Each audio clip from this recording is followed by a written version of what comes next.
한동정부 정신이 훼손될 만한 일이 있었습니다만 임기 끝까지 제가 최선을 다해서 일을 완수할 생각입니다.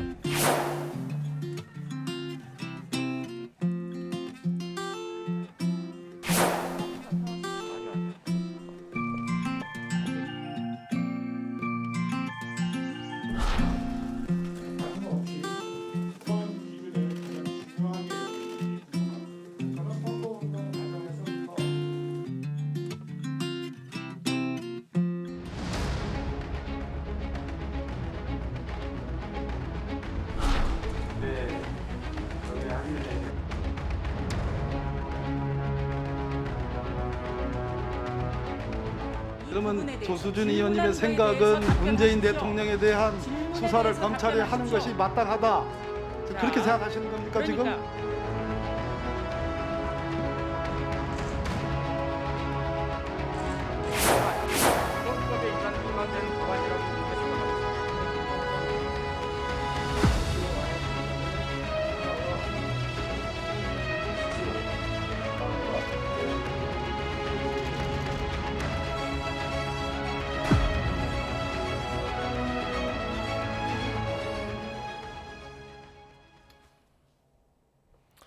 오늘도 전국이 뜨겁습니다. 검수완박, 한동훈 후보자, 안철수 위원장, 또 정호영 후보자, 그리고 지방선거 하나씩 차례로 자세하게 분석해드리겠습니다. 최창렬 용인대 교수, 김근식 경남대 교수 초대했습니다. 안녕하십니까? 안녕하세요. 검수완박 발언, 김호수 검찰총장 오늘 국회 이틀째 출근해서 문제가 있다면 나를 먼저 탄핵하라라고 발언을 했고, 법안은 또 오늘 발의가 된다면서요? 민주당 법안이? 5월 4일 날 다음 달 5월 4일까지가 이제 임시국회 회기인데 네. 이번 달 안에 어쨌든 이제 검수완박 법안을 이제 통과시키겠다라는 건데요. 그러니까 이제 김호수 검찰총장이 출근을 국회로 이제 어제도 보이는데 오늘도 또 이제 국회로 하는데 뭐 박광원 법사위원장한테 편지까지 전달을 하더라고요. 그러니까 이제 검수완박 법안에 대해서 만약에 이게 통과되면 검찰은 존재 의미가 없다고 보는 거겠죠. 근데 이미 검경 수사권 조정과 그 이제 검찰 개혁에 관련된 공수처, 고위공직자범죄수사처가 설치됐는데 임기를 얼마 앞두고 이제 갑자기 검수완박이 추진되는 면이 분명히 있어요. 이따 말씀 나누겠습니다만 검찰의 수사권과 기소권이 분리돼야 된다는 것은 큰 방향에서 좀 맞는다고 봅니다. 근데 그것과 수사권을 완전히 없앤다. 지금 현재 검찰이 6대 범죄는 남아 있잖아요. 뭐 부패, 선거 뭐 이런 게 이렇게 있어요. 대형 참사 이런 거 있는데 이것마저 다 이제 박탈하고 중대범죄수사처를 만들겠다라는 건데 그럼 그때까지 그 기구가 아직은 설치가 안 됐거든요. 근데 3개월의 유예기간을 둔다 하더라도 그건 어떻게 할 거냐 그 기간 동안에. 이러면서 볼 때 방향은 크게 봐서 수사권과 기소권 분리와 이 검수완박이 꼭 같은 단어는 아니라 하더라도 방향은 맞는다 하더라도 너무 조급해요. 조급하다 보니까 지금 뭐 민변이나 참여연대나 이런 기구들의 지지도 받아내기 어려운 거거든요. 그러다 보니까 한동훈 뭐 검사장이 이제 지명되면서 법무장관 지명되면서 맞불 아니냐 이런 얘기가 나오면서 전국이 아까 화면에 보면 전쟁이라는 단어 쓰는데 대선 좀보다 더 심한 전쟁인 것 같아요. 그러니까 대선이 연장전인데다가 지방선거를 이제 코앞에 두고 있으니까 그렇다 하더라도 이게 과연 맞는 거냐. 양쪽이 완전히 검찰 요인 가지고 전국의 최대 갈등 요인이 되는 상황이라서 코로나19도 종식된다고 하는데 모든 거 다 해제한다고 하면 그 이후에 건강 문제 어떻게 할 것인지, 협치 통합은 어떻게 되는 것인지 여기에 대한 답변이 너무 없어요. 양쪽 정당이. 총체적으로 그런 현재 상황입니다. 네. 현실적으로는 다수당이 임기 회기를 잘게 쪼개서 필리버스터 막고 그 다음 회기가 시작되면 또 바로 표결하게 돼 있다면서요? 그럼 막기는 어려운 것이죠. 이제 과거에 21대 국회에 이제 거의 180석에 가까운 거대 의석을 확보하고 있기 때문에 민주당이 야당의 반대에도 불구하고 강행 처리한 사례가 많죠. 임대차 3법을 비롯해서 이제 그런 것들을 많이 경험을 해봤기 때문에 그 반대가 있더라도 밀어붙이겠다는 노하우는 충분히 절차상 또 법률상 가능한 게 분명히 있습니다.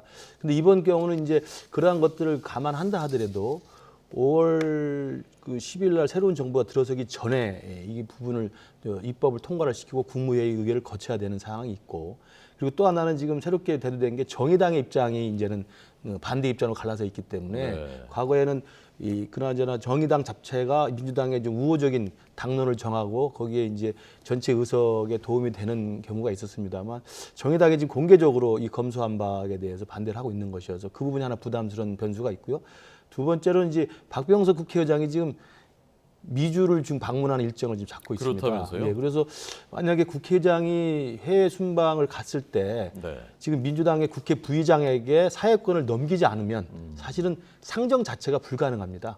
그래서 박병석 의장의 평소의 그 이미지나 평소의 스타일로 봐서 이런 중차대한 이 쟁점이 되는 이 법안에 대해서 본인이 해외에 나가 있는 동안에 이 사회권을 넘기고 갈지는 제 개인적인 생각으로 그렇게 높아 보이지는 않습니다. 지난번 언론중재법 때 맞습니다. 예, 예. 합의 처리하라고 요구해서 그렇습니다. 안 된 적이 있었고요. 그리고 박병석 의장의 대표적인 민주당 내 의회주의자이고 합리주의자이기 때문에 그런 부분들도 아마 민주당으로서는 좀 굉장히 골치 아픈 변수가 될 것 같습니다. 그러나 어쨌든 민주당은 엊그제 당론으로 이미 정했고 네. 4월 말까지는 입법을 통과시킨다는 강행 입장이어서 이 부분의 강대강의 충돌이 어디까지 갈지는 좀 지켜봐야 될 것 같습니다. 네. 23일부터 이제 미국, 캐나다를 네. 방문한다는데 딱 그때거든요, 시기가. 네, 그렇죠. 사회권을 안 넘기고 갈 수도 있습니까? 어떻게 되겠나요? 뭐 현재로서는 뭐 의장이 안 넘겨갈 수가 있겠죠. 그 의지가 확고하다면은. 근데 지금 박병석 의장은 제가 봐도 네. 이제 6월이면 이제 임기가 끝나는 거 아닙니까?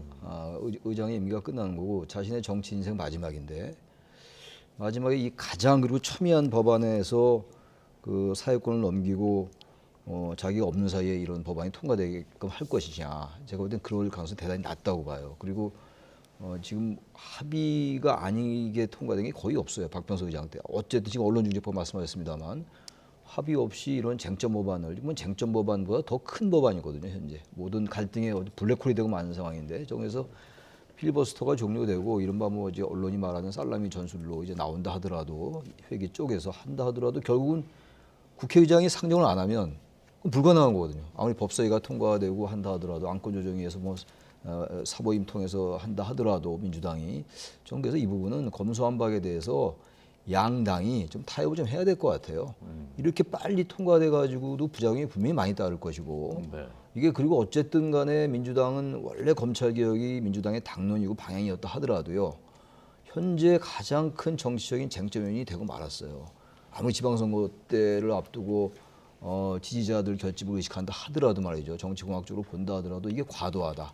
게다가 여론이 좋지가 않고 이런데 이걸 왜 이렇게 추진하는지 모르겠어요. 저는 그래서 이거는 여론을 따르고 그래서 좀 민주당도 그렇고 국민의힘도 그렇고 좀 톤을 좀 다운시켜야 될 것 같아요. 예. 선거 끝난 지 얼마 안 됐는데 너무 지금 극단으로 치닫는다 이런 생각이 듭니다. 네.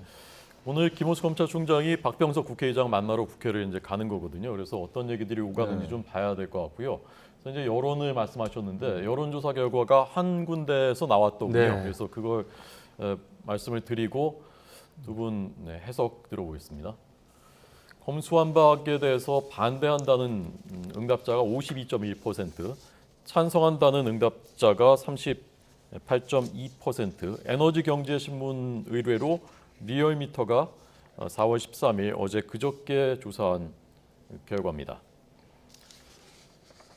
자, 그리고 검찰 수사권 완전박, 검수완박을 왜 추진하는 것으로 보느냐라는 질문에 대해서는 민주당과 관련된 일부 정치인들을 보호하려는 것으로 본다는 응답이 43.9, 검찰개혁 추진 또 완수를 위해서다라는 응답이 37.7%, 차기 정권을 견제하기 위한 것이다가 11.4%. 그러니까 앞에 답변하고 그 비슷한 추이를 보이고 있고요. 그리고 이제 이런 질문도 있었습니다. 국회 개정하는 과정에 대해서 어떻게 해야 되느냐에 대해서 민의를 반영해서 민의 반영이 불충분하다라는 답변이 63.6%, 민의가 충분히 반영됐다. 그러니까 이 법안에 대해서 그런 질문이었습니다. 30.7%로 나왔고, 그다음에 여야가 충분한 협의를 거쳐야 한다가 60.3%이더군요. 그리고 여야 충돌 감수하더라도 빨리 시행돼야 한다가 35.9%, 이렇게 응답된 여론조사 결과였습니다. 좀 그 민주당 입장에선 부담이 될 수 있는 결과인 것 같습니다. 어쨌든 여론이 안 좋으면요 추진해도 명분이 없습니다. 그러니까 민주주의 정치라는 건 아무튼 여론을 거슬리면 반드시 문제가 생기게 돼 있어요. 이건 민주당도 그렇고 국민의힘도 그렇고. 근데 지금 보십시오. 모든 맥락에서 하나의 그 형성된 경향성 같은 게 있잖아요. 네네. 검수완박에 대해서 뭔가 좀 조급하다, 무리다 그런 게 지금 반영돼 있는 거예요. 물론 이제 한 기관에서 나온 건데 아마 다른 데서 하더라도 아마 비슷한 경향을 보이지 않을까라는 생각이 들어서, 그리고 검수완박이라는 게 지금 작년에 그 이제 검경 수사권 조정되고 그리고 지금 갑자기 좀 서두른 면이 분명히 있어요. 검수완박이. 그리고 검수완박이라는 말 자체가 윤석열 총장 때, 윤석열 검찰총장 때 이제 여기에 대해서 반대하면서 이제 부패완박이다 이런 말하면서 이제 검찰총장을 그만두고 이렇게 쭉 왔던 거 아니겠어요? 그러니까 이 검찰 요인이라는 게 현재 윤석열 당선인이 올 때까지 하나의 커다란 줄기를 형성해 왔던 거거든요. 그리고 어떤 법무부와 검찰의 대결 구도였고 그때는. 근데 지금 검찰과 또 달라진 검찰이에요. 그럼 민주당이 현재 집권 여당인데 임기 마지막에 이렇게까지 갈등 요인을 제시할 필요가 있을까라는 생각이 들어서 이 부분은 여론을 좀 참작해서라도 조금 당내에서도 이견이 있잖아요 지금. 네. 그런 부분을 좀 감안해야 되지 않을 거라고 생각합니다. 네. 이 문제 사실 또 하나의 변수가 한동훈 후보자 아니겠습니까? 민주당에서는 한동훈 후보자이기 때문에 더욱더 검수완박해야 된다라는 또 여론이 새롭게 일어나고 있는데 오늘 아침 출근길에서도 이 한동훈 후보자가 이 문제에 대해서도 언급을 했고요. 양쪽에서 발언들이 나왔습니다. 들어보고 먼저 김 교수님 말씀 듣겠습니다. 검수완박 입법이 시행되면 힘센 범죄자들은 사실상 제도적으로 죄짓고도 처벌받지 않게 됩니다. 서민 민생 범죄는 캐비넷에서 잠자고 서민들은 권리 구제 자체를 포기하게 될 겁니다. 할 일을 제대로 하는 검찰을 두려워해야 할 것은 오직 범죄자뿐입니다. 지난 5년간 무슨 일이 있었길래 이렇게 명분 없는 야반 도주구까지 벌여야 되는지 국민들께서 많이 궁금해하실 거라고 생각합니다. 법무부와 검찰이 야합하면 고위공직자 인사는 검찰의 손아귀에 들어갈 것이고 모든 부처는 법무부의 감시와 통제를 벗어날 수 없게 될 것입니다. 검찰공화국의 완성입니다. 차기 정부의 일말의 기다릴 걸었던 국민에 대한 선제 타격이 아닐 수 없습니다. 네, 야반도주, 선제타격 이런 워딩들까지 나왔습니다. 어떻게 들으셨습니까? 지금 한동훈 검사장이 말하는 야반도주라는 표현까지 이제 사실은 좀 과도하게 나온 건데요. 이게 이제 저는 지금 민주당이 지금 시기적으로 너무 서두르고 그다음에 여론의 추이에도 좀 반해서 역행을 하는 것이 있고 그리고 또 속도를 너무 지금 몰아붙이기 때문에 아까 여론조사 결과도 나온 것처럼 신중하게 더 공론화 과정을 거쳐서 국민의 여론을 수렴해서 하자는 게 입장인데 그래서 저는 민주당이 이런 것들을 윤석열 정부 등장 이전에 문재인 정권에서 하겠다는 것은 방탄 입법이라는 그런 생각이 듭니다. 왜냐하면 새롭게 검찰이 자신들에 대해서 어떤 수사를 하기 이전에 일단 자기들을 막을 수 있는 방탄의 성격을 가지는 검수완박을 하겠다는 생각은 드는데 야반도주는 좀 다른 이야기거든요. 민주당 국회의원들이 방탄 입법을 해도 도망가지는 않습니다. 국회의원을 계속 하는 겁니다.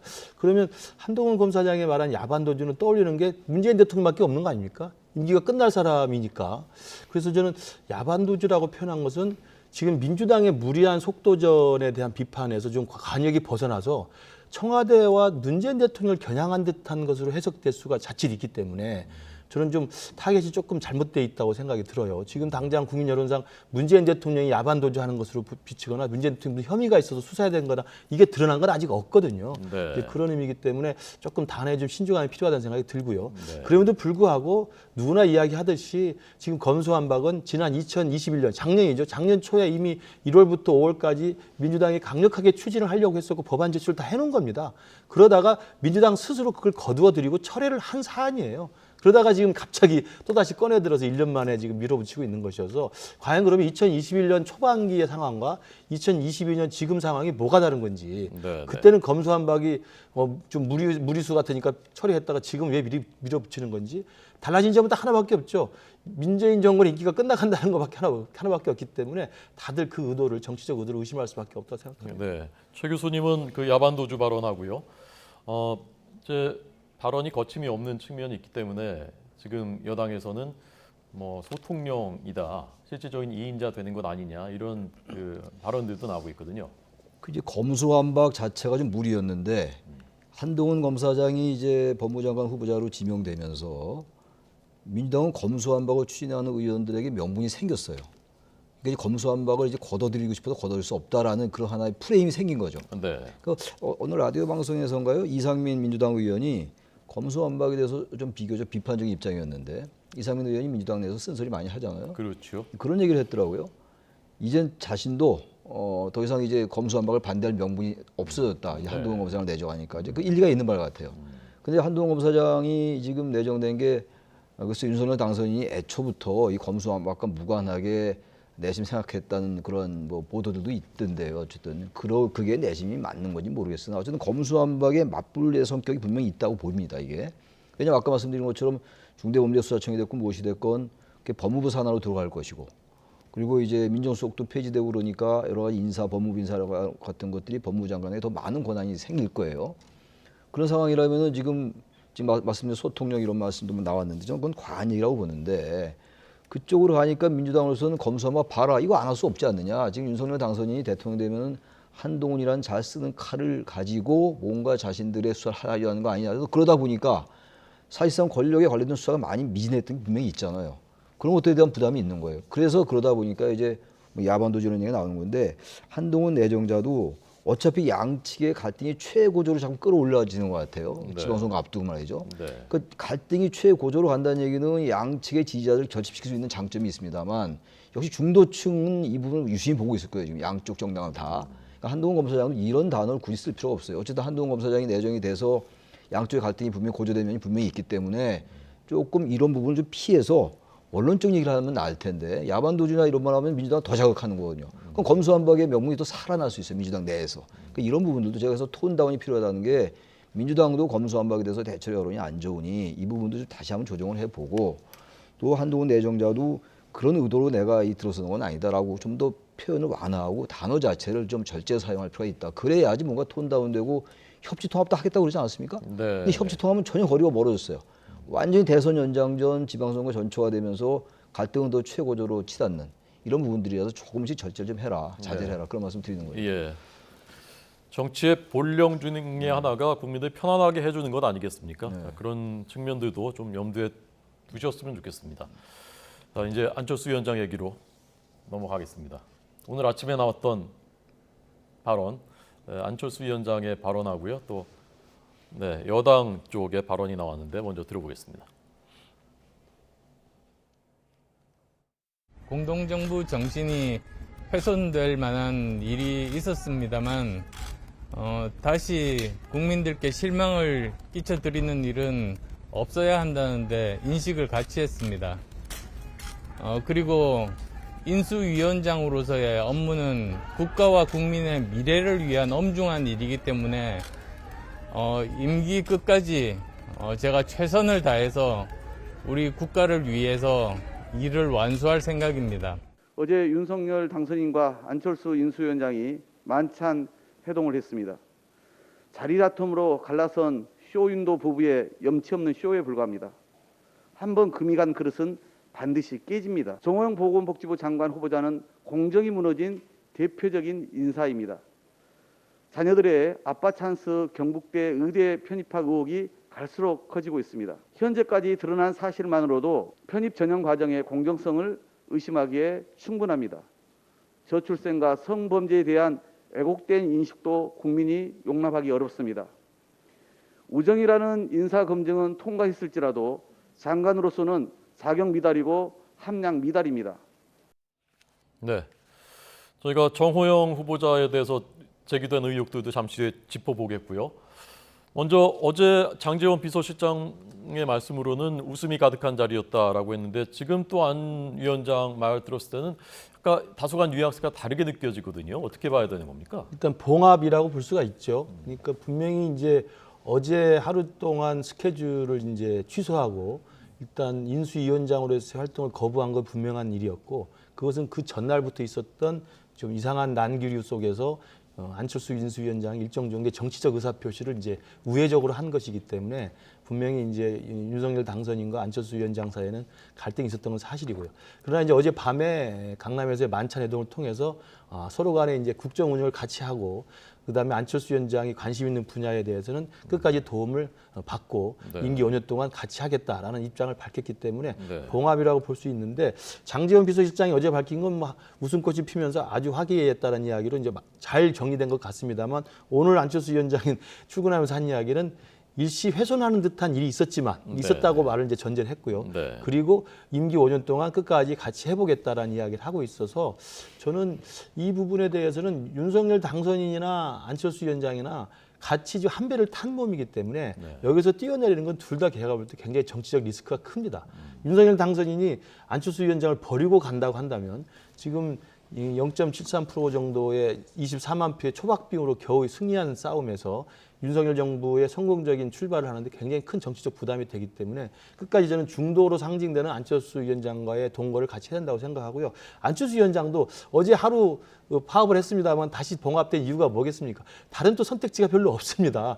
그렇기 때문에 그런 부분에 대한 정치적인 그 고민과 고려 속에서 어젯밤에 극적인 또 봉합이 이루어지지 않나 싶은데 저는 어찌됐든 간에 저도 국민의힘 입장에서 보면 어떻게든 중도를 포용하고 이 윤석열 정부가 새로 출범하면서 보다 넓은 길로 많은 사람들이 함께 갈 수 있는 그런 어떤 대통합의 길로 가는 것이 윤석열 당선인은 굉장히 필요하다고 생각합니다. 네. 두 사람 다 선택의 여지가 없었다. 최 교수님 어떤 시각에서 보셨습니까? 저도 그렇게 생각해요. 지금 중도층의 지지를 얻어야 되는 상황이고 워낙 지지율이 박빙이었기 때문에 지금 만약에 공동정부 아직 실현도 안 됐거든요, 사실. 네. 근데 그게 이제 이륙도 하기 전에 깨지면 난파가 돼버리면은 뭐 윤석열 당선인은 물론이고 안철수 위원장 같은 경우는 또 철수가 되는 거기 때문에 더 이상 돌아올 길이 없을 거예요. 아마 네. 그런 나름대로의 이해관계 때문에 안 위원장이 다시 봉합이 됐다고 보는데 제가 DJP 때하고는 많이 다릅니다만 97년도 DJP가 성사돼서 김대중 정부가 출범하고 난 다음에 2001년도 8월에 그 DJP가 공시로 파기가 됐어요. 그 중간에 몇 번의 고비가 있었습니다. 한번 파기됐다가 다시 공조하고 이렇게 한 적이 있어. 그때 이제 국민회의가 자민연의 의원 이른바 의원 꺼지기도 하고 그랬단 말이에요. 교섭단체 만들어주려고. 네, 맞습니다. 그다음 나중에 이제 파기되면서 다시 다 돌아오고 그랬었는데 마지막에 임동원 통일부 장관 그 이제 해임 건의안을 자민연이 찬성하면서 그때 한나라당이 제기했던 거였거든요. 그때 파기가 됐는데 이게 그렇게 순탄하기 어려울 거예요. 그때 자민련 같은 경우는 내각에 많이 들어갔었어요. 그랬었죠. 기억나실 거 아닙니까? 경제 분야를 많이 들어갔죠. 맡겼죠. 그리고 근데 지금 그렇지도 않은 상태에서 지금 이해관계 때문에 자꾸만 윤석열 위원장이 그 안철수 위원장이 지금 있는 것 같은 느낌이 솔직히 들어요. 물론 이제 정부 요직이라든지 공공기관들이 있으니까 거기 배려하게 된다면 몰라도 그런 자리 몇 개 가지고 공동정부를 유지해 나가는 게 참 힘들어요. 사실 여러 가지 케미도 맞고 뭔가 통하고 이래야지 이게 유지가 되는 것이지 자리 정부 기관에 몇 개 주고 이런다고 유지되는 건 아니거든요. 그게 이제 DJP 파악에서 나타나는 거란 말이죠. 네, 네. 그래서 이런 부분들 잘 양쪽이 조심스럽게 가야 되지. 그렇지만 저는 항상 그 갈등은 내재하고 있다. 네. 그래서 봉합이라는 표현을 쓰는 거 아닙니까 지금? 네. 네. 봉합이라는 게 이제 꿰매놨다는 얘기지 않습니까? 그래서 이제 보는 입장에서는 궁금한 것이 어제 윤석열 당선인은 잘 이해가 되지 않는다. 인사에 대해서도 설명을 했고 안 위원장도 기분 나빠하지 않았었다라고 하는데 안 위원장의 생각은 또 다른 것 같단 말입니다. 어떻게 되는 겁니까? 제가 이제 안철수 위원장도 국민의당 때 같이 해보고 예. 또 윤석열 당선인도 저 캠프나 선대에서 같이 경험을 해봤기 때문에 두 분의 이 성격이나 스타일이 조금 결이 다릅니다. 네. 그러니까 윤석열 당선인은 굉장히 직설적이고 굉장히 이제 호방하면서 스스럼 없이 그냥 이야기를 하는 스타일이고 안철수 위원장은 이게 좀 굉장히 점잖아서 그러신지 속마음을 잘 드러내지를 잘 않아요. 그러니까 어제 이제 윤석열 당선인 이야기한 것처럼 나는 좀 이해가 되지 않는다. 분명히 추천을 받았고 인선 과정을 설명을 드렸고 별 반대가 없었다라고 이해를 할 수 있는 그런 분위기가 됐었던 것 같습니다. 왜냐하면 어제 그젠가 오전에 한번 만남을 갖지 않았습니까? 네, 네. 이제 그런 상황에서 설명을 드렸다는 것인데 안철수 위원장은 사실은 제가 아는 안철수 위원장은 말이 없었으면 그게 불만인 거거든요. 그러니까 그런 걸 암묵적 동의로 아마 이해하는 좀 약간의 결이 다른 온도 차이의 어떤 그 스타일의 차이가 있었던 것 같습니다. 그래서 네. 이런 부분들은 저는 갈수록 이번이 처음에 이제 만약에 갈등이 다시 봉합된 거라고 한다면 이런 일이 계속 반복돼서는 안 되죠. 그래서 단순히 뭐 자리 나눠 먹기라든지 뭐 그 인선을 어떻게 분배할 것인가 이런 식의 이미지를 비추는 것보다는 아까 제가 말씀드린 것처럼 윤석열 정부가 아슬아슬하게 대선에 승리한 정부고 5년 동안의 안정적인 국정 운영을 하기 위해서는 어찌됐든 국민의당과의 합당도 성사를 시키고 또 안철수 대표와 같이 가는 동반자로서 입장을 보여주고 심지어는 지금 국민통합위원회까지 만들어서 탈진보 탈민주당 했던 분들까지 다 껴안고 가려고 하지 않습니까? 네. 그렇다고 한다면 보수에 머무르지 말고 중도도 끌어안고 탈진보까지 껴안을 수 있는 보다 넓은 포용력 있는 국정 운영의 모습들을 보여줘야 되고 이런 과정이 윤석열 당선인에게는 굉장히 절실하다 이렇게 말씀을 드립니다. 예. 앞으로도 이런 문제가 또 발생할 수 있다고 본다면은 공동정부의 모델이 과연 어떤 것이어야 되는가? 사실 선례가 과거 이제 국민회의하고 자민련 때는 강요를 나누는 방식이었는데 다른 전례가 없기 때문에 궁금한데 이건 다음에 나오셨을 때 제가 여쭤보겠고요. 예. 오늘 또 다뤄야 될 중요한 현안들이 두 개가 남아 있습니다. 네. 오늘 아까 여당 회의 때도 나왔습니다만은 정호영 후보자 네. 지금 나와 있는 강력 후보자 중에는 제일 그 논쟁이 논란이 되고 있습니다. 우선 최 교수님은 지금까지 나온 의혹들에 대해서 어떻게 평가하십니까? 저는 좀 부정적으로 보는 편이에요. 네. 그리고 지금 나온 게 딸, 아들 두 자녀가 경북대 의대에 편입했다는 거 아니에요. 그때가 딸이 편입할 때는 경북대 병원의 부원장이었고 아들이 편입할 때는 원장이었다는 건데 특히 아들은 이제 공대를 다녔었어요. 공대를 다니던 아들이 편입을 했는데 또 이제 전자공학회 논문에 공동저자로 들어갔고 학사 출신인데 네. 딴 분은 다 석박사고 이제 이런 부분들 그리고 딸도 이제 그 스펙을 같이 쌓았다라는 거란 말이에요. 경북대의 원장 부원장을 할 때 이 자체 가지고는 아직은 크게 문제가 된다고 얘기할 수는 없어요. 여러 가지 정황을 좀 봐야 될 겁니다. 근데 지금 이 자체도 자체입니다만 그동안 청문회에 쭉 여러 가지 이제 경향을 보면요. 어느 문제가 제기가 되잖아요. 쟁점이 되거나 의혹이 제기되고 나서 그게 언론에 좀 나와요. 언론 검증이죠.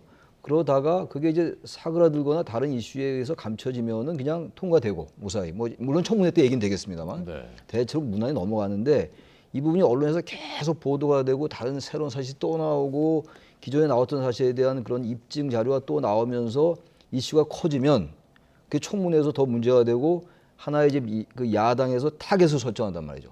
그럼 이게 굉장히 그 정권에 부담이 되는 경우를 굉장히 많이 봤어요. 네. 저는 그래서 아직은 단정은 못하겠는데 제가 부정적으로 본다는 말씀이 그런 의미였는데 이 정용호 이 내정자 지명자의 이 부분은 조금 국민의힘이 좀 면밀히 살필 필요가 있을 것 같아요. 이게 좀 커지면 이게 조국 전 장관과 자꾸만 대접해야 돼서 그래요. 그 스펙 문제 그리고 또 20대 30대들이 예민하게 생각하는 공정 문제 이런 것과 결부돼 있잖아요. 네. 아주 비슷한 그 느낌이 좀 든단 말이에요. 아직 자세한 것까지 모른다 하더라도 스펙 쌓고 그때 이제 아버지가 그 아빠 찬스라고 이제 언론은 그렇게 표현을 하던데 그 이른바 경북대병원에 고위직으로 있었고 말이죠. 이런 부분들이 좀 이렇게 야 뭔가 좀 문제가 되는 거 아닌가라는 생각이 들기 때문에 또 봉사활동 관련된 것도 그렇고 그래서 이 부분은 좀 지켜봐야지 알겠습니다만 조금 면밀히 살펴봐야 된다 국민의힘. 이걸 너무 과도하게 여론의 향배를 봐야지 알겠습니다만 여론의 향배가 만약 부정적으로 하면 좀 과감해질 필요가 있다 국민의힘이. 제가 네. 그런 말씀 드립니다. 예, 김 교수님 어떻게 보십니까? 저도 이게 이제 많은 국민들이 조국 사태를 다 경험을 했고 실제로 조국 사태가 지금 5년 만에 정권 교체라고 하는 기폭제가 된 거 아니겠습니까? 네.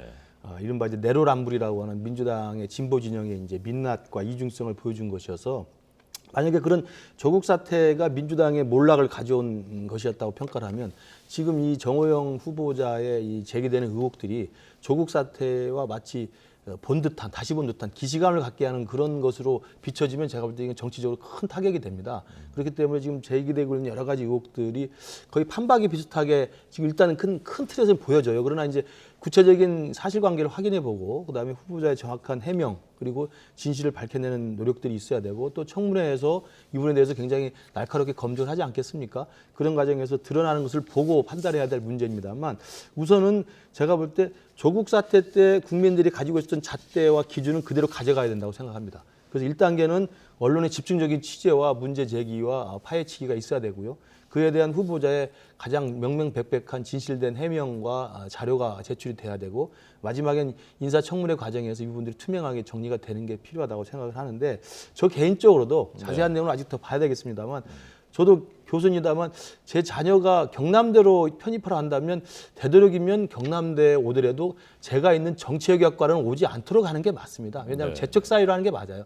근데 굳이 정치외교를 하고 싶다 그러면 가능하면 경남대가 아닌 다른 대학으로 가는 게 일단은 편하죠. 그래서 또 큰일을 또 생각하고 있다고 한다면 그런 의미에서 보면 하필 아버지가 재직하고 있는 경북대 그것도 의대 편입을 하는 것이 일단 모든 의혹의 시작이기 때문에 저는 언론들이 가장 먼저 날카롭게 파헤쳐야 한다고 생각합니다. 네. 이 특성 중에 하나가 40년 직이라는 그 네, 문제지 그렇죠. 않습니까? 그래서 과연 당선인 또는 그 앞으로 이제 구성될 새 정부에서 어떻게 판단을 할지 그것도 참 그 주목해야 될 부분이 아닌가 싶습니다. 그래서 이제 정용호 지명자가 자녀에게 나타났던 이런 부분들이 더 문제가 커졌을 때 그럼에도 불구하고 윤 당선인이 40년 직이라는 이유라든지 첫 인사에서 낙마가 있으면 안 된다는 그런 강박관념 때문에 과도하게 보호할 때 이건 전제로 하는 얘기예요. 물론 정용호 이분에게 이게 뭐 사그라들 수도 있어요. 근데 만약에 이제 더 불거진다는 전제로 할 때 그런 건 뭐 절대로 윤석열 당선인이 얘기했던 공정상식에 맞지 않죠. 이런 부분 정말 있는 그대로 봐야 돼요. 똑같은 잣대로 해야 되는 것이고 그래야지 윤석열 당선인이 검찰 때 조국 전 장관을 수사하고 이런 것들이 명분이 있는 것이고 그래서 역시 윤석열이구나 이렇게 되는 것이지 만약에 물론 가정입니다만 지나치게 감싼다든지 이렇게 된다면 이건 완전히 이건 국민들에게 실망을 주는 것이라서 그건 절대 그래서는 안 된다고 생각해요. 이건 그야말로 하나의 시금석이 될 수가 있다. 그렇게 생각합니다. 예. 좀 전에 그 경북대 총장이 해명한 그 중앙일보와 인터뷰에서 했었던 내용 저희가 그래픽으로 보여드렸는데 뭐 기회 자체를 그렇다고 해서 안 주는 게 맞느냐, 그거 맞는 것이냐. 그러면 이제 봉사활동 같은 것도 홈페이지 통해서 누구나 할 수 있게 돼 있다. 이런 그 해명들을 이제 이쪽에서는 제기하고 있거든요. 후보자 쪽에서는 그 부분은 어떻게 보셨습니까? 그러니까 그 부분이 이제 실체가 밝혀져야 되고 그 과정에 이제 불법이나 편법이나 아니면 그 특혜가 있었는지는 파헤쳐야 된다고 생각합니다. 그러니까 뭐 맞는 말씀이시죠. 아버지가 의대 교수라고 그래서 의대 편입하는 게 무슨 죄가 되느냐, 맞는 말이라고 생각합니다. 그래서 그 부분에 대한 것들은 이제 조국 사태의 대자비가 워낙 강하기 때문에 그런 것들이 혹시나 비슷한 사례가 있는지를 지금 의심을 하는 단계 아닙니까? 그렇다면 의심 단계에서 명확한 해명과 자료들이 제출이 돼야 되고 또 제가 볼 때는 조국 사태도 첫 시작은 그 언론의 아주 송곳 같은 검증과 의혹 취재였거든요. 그러니까 언론에서 아마 추가적인 취재가 될 것으로 보이는데 저는 이 부분에 대한 것들이 늘상적으로 있었던 부모가 다니는 학교와 부모가 재직하고 있는 어떤 그 의대에 자녀들이 똑같은 정당한 방식으로 공정하게 절차를 밟아서 편입했을 수도 있겠습니다만 그 자체의 불법이나 비리나 특혜가 있었는지는 파헤쳐서 아마 해명을 해야 된다고 생각을 합니다. 인사검증할 때 이 부분은 안 봤을까요? 글쎄 이런 부분은 금방 나타날 수 있는 부분인데 별 문제가 안 된다고 생각을 했겠죠. 그러니까 거기에 뭐 아버지가 거기 다닌다고 해서 왜 자녀들이 거기 왜 편입을 못하냐 이렇게 볼 수 있을 거예요. 아마. 이런 부분은 좀 세심하게 봤어야 되는 건데 글쎄요. 이걸 좀 몰랐을 리는 없다고 생각해요. 그렇게 뭐 어렵게 이거 알아낼 수 있는 사실이 아니기 때문에 조금만 이제 들여다보면 알 수가 있는 건데 이건 일단은 뭐 그 내부의 구조 자체를 정확히 모르겠지만 계속 같은 얘기입니다만 조국 전 장관 사태가 우선 떠오를 수밖에 없어요. 누구나 다. 국민들 눈높이가 많이 높아지고 그때 워낙 칼라 같은 검증 잣대를 댔고 그리고 최근에 또 조국 전 장관의 딸이 다 취소가 됐잖아요. 대조도 취소가 되고 대학원도 취소가 됐기 때문에 그것과 더 결부될 수 있어서 이건 굉장히 예민하고 아주 정말로 조심스럽게 다뤄야 되는 문제이기 때문에 윤석열 당선인 측에서도 그렇고 국민의힘도 마찬가지고 이건 정말 있는 그대로 봐야 된다는 생각이 들어요. 이걸 잘못 다뤘다가는 다시 조국 전 장관 사태가 정말 소환될 수밖에 없다. 네, 알겠습니다. 사실관계들이 앞으로 이제 점점 더 밝혀질 테니까요. 이쪽이든 이쪽이든 더 지켜보겠습니다. 지방선거에서는 지금 국민의힘에서는 윤심이 계속 작용한 것 아니냐. 경기도 그랬다고 했다가 그다음에 이제 강원도에서 컷오프 김진태 전 의원이 그쪽에서는 좀 인기가 있다고 하는데 정확히 모르겠습니다만 컷오프가 돼버리니까 너무 많이 작용하는 거 아니냐 윤심이. 그 부분 맞는 겁니까? 저는 이제 윤심이라는 것이 실제로 국민의힘의 공당에서 공관위의 결정에 직접적으로 개입하거나 압력을 넣는 건 저는 있을 수 없다고 생각합니다. 뭐 우리가 87년 민주화된 이후에 진행시켜왔던 한국 정치의 발전의 그 가장 중요한 그 성과 중에 하나가 당정 분리거든요.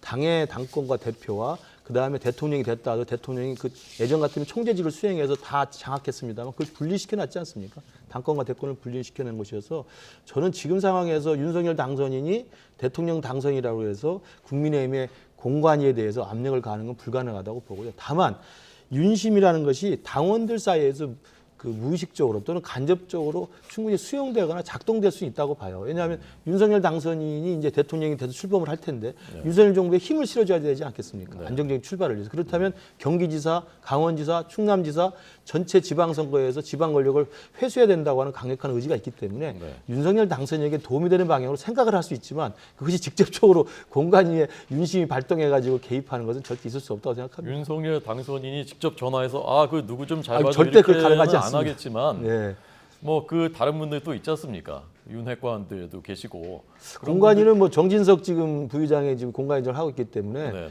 그 정진석 부의장께서 뭐 윤석열 당선인의 후보 시절부터 윤석열 지지를 선언했지만 그거하고 이번에 강원지사 컷오프에서 김진태 전 의원을 배제한 것은 좀 다른 거라고 생각합니다. 왜냐하면 김진태 전 의원 잘 아시는 것처럼 과거에 5.18 논란도 있었고요. 그다음에 태극기 집회 가장 열정적으로 참여하셨던 분이고 또 막말 논란도 있고 그래서 전체적인 그 국민의힘의 지방선거의 전국 판세에서 컷오프 시켜서 좀 더 개혁적이고 합리적인 새로운 인물로 가는 것이라는 큰 선거 전략상 한 게 아닌가 저는 개인적으로 해석을 합니다. 네, 최 교수님은 어떻게 해석하세요? 이제 경기도의 김은혜 의원이 이제 당선인 대변인이었고 또 강원도의 황상무 이번에 언론전략기획단장인가요? 뭐 이런 역할을 했단 말이에요. 네, 윤석열 네. 당선인에. TV 토론 코치를 했었다고 그래서 합니다. 그 TV 토론에 이제 도와줬는데, 근데 지금 경기도는 유승민 전 의원만 나와서는 당내 경선이 거의 없는 상태가 돼버리기 때문에 그게 사실 경쟁력을 제고하는 데 굉장히 안 좋을 거예요. 민주당과. 그런 의미에서 김은혜 의원이 투입된 거는 저는 국민의힘 입장에서 볼 때는 좋은 거라고 생각해요. 그래 뭔가 당내 경선이 역동적으로 돌아갈 수 있는 거 아니겠어요? 게다가 유승민 의원은 전 의원은 경기도하고는 연고가 없거든요. 네. 김은혜 의원은 현재 분당 갑이 지역구고, 근데 공교롭게 또 당선인 대변인이고, 황상무 전 단장 같은 경우는 전 김진태 아까 말씀하셨습니다 의원도 상당히 이미지가 안 좋은 면이 분명히 있어요. 막말을 하면 떠오르는 게 여러 가지 단어들이 있단 말이죠. 그러다 보니까 공교롭게 그렇게 된 건데, 윤심이라는 게 저도 우리 김 교수님 말씀처럼 그게 노골적으로 그럴 이유도 없고, 그러나 이게 권력의 생리라는 게 있잖아요. 새롭게 출발하는 이제 정권의 대통령이 될 뿐인데 당에서 그렇게 하나의 구조적으로 프레임화되면서 이게 실릴 수가 있어요. 게다가 아까 제가 말씀드린 그런 요인이 같이 작동되면은 이게 결국 이제 언론이 볼 땐 윤심이 결과적으로 직간접적으로 발동된 거 아니냐 이런 추정은 가능한데, 뭐 전화하거나 이래가지고 이 사람 하시오 이렇게는 절대로 안 했을 거라고요. 근데 이 윤심이라는 건 권력의 생리상 당에서 알아서 그렇게 쏠릴 수 있는 가능성은 충분히 있다. 게다가 이런 나름 요인이 있거든요. 김은혜 의원은 경기도고 김진태 전 의원은 기본적으로 이제 막말 논란이 있었기 때문에 충분히 그럴 수 있는 것이 같이 결부되면서 윤심 논란이 있는 거라고 생각이 들어요. 네.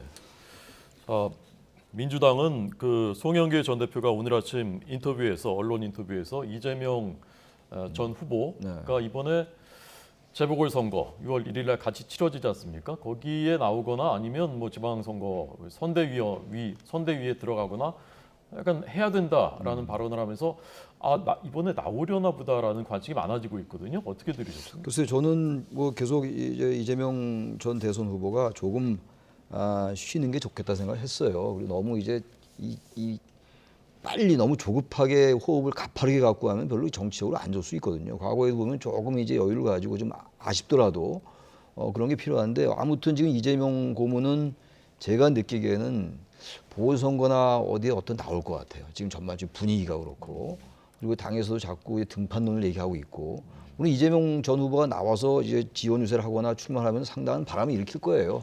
계속 같은 얘기입니다만 워낙 이 역대 최근소 표차로 졌기 때문에 그럴 명분도 없지 않아 있어요. 있는데 아무튼 간에 결론적으로 정치 현실이니까 이재명 고문이 좀 나와서, 그리고 본인이 또 출마하고 정치에 등판해야지 이른바 대장동 사건 이런 것들에 대한 방어막도 될 수 있는 게 또 사실이에요. 부인할 수 없는 현실이거든요. 아마 그런 것들이 결부된다면 저는 나올 가능성이 좀 높지 않을까. 저는 개인적으로 안 나오는 게 이재명 고문을 위해서 좋을 것 같은데, 그건 뭐 제 바람하고는 관계가 없는 노릇이니까. 네. 그래서 저는 아마 나올 가능성이 좀 있다 그렇게 봅니다. 보궐선거에 네, 전 출마할 가능성이 있다고 분당을이라든가 뭐 예, 이런 쪽으로 나올 수 있다고 봅니다. 김 교수님 어떻게 전망하십니까? 저는 이게 이제 이재명 후보의 이제 결심일 수밖에 없는데요. 과거에 우리가 통상적으로 생각하면 이제 대권 후보로 나왔다가 패배하게 되면 좀 숙고의 시간을 갖고 자숙의 시간을 갖는 게 통상적인 정치 문화였습니다. 그게 이제 어느 순간부터 이제 계속 빠지게 되고 이상하게 됐는데, 저는 그게 이재명 후보가 좀 더 시간을 갖고 기다릴지 아니면 바로 보궐선거나 당권으로 도전할지를 결정하겠지만, 저는 그 이면에서 지금 송영길 대표 차출론부터 해서 또 김민석 의원이나 뭐 그 다른 또 586 의원들이 송영길 대표에 대한 견제를 하는 것을 보면, 그다음 이재명 후보가 나와야 된다 말아야 된다, 또 이재명 후보의 마음이 중요하다 이런 이야기를 하는 걸 보면 그 근저에는 민주당 내부가 아직 좀 정신을 못 차리고 있다고 생각을 해요. 그러니까 대선 패배에도 불구하고 그 내부에서의 지방선거의 어떤 장악 주도권, 이후에 당권에서의 주도권, 그 당권의 주도권 결국은 내후년에 결국은 총선 공천 주도까지 가는 거거든요. 그런 자기들 간의 어떤 세력 간의 이해관계와 다툼에 밑바닥에 깔려 있는 것이어서 저희들 국민의힘이 5년 동안 얼마나 고생하는가 아시지 않습니까? 탄핵 이후에도 정신 못 차리고 그 먹을 게 있다고 그 안에서 또 싸우고 아웅다웅하다가 계속 힘들어지는 거거든요. 저는 뭐 민주당이 꼭 그렇게 되기를 바라는 게 아니고, 그런 국민의힘과 과거에 자유한국당이죠. 미래통합당 거쳐서 국민의힘이 와 있습니다만, 그런 그 보수의 탄핵 이후에 그런 괴로웠던 역정을 한번 반면교사로 삼아서 친명계, 친낙계 싸우지 말고 제발 물러갈 사람 물러나고 새롭게 변화의 길을 가기를 바랍니다. 네, 알겠습니다. 오늘 전국 진단했습니다. 최창열 교수님, 김근식 교수님 두 분 잘 들었습니다. 고맙습니다. 고맙습니다.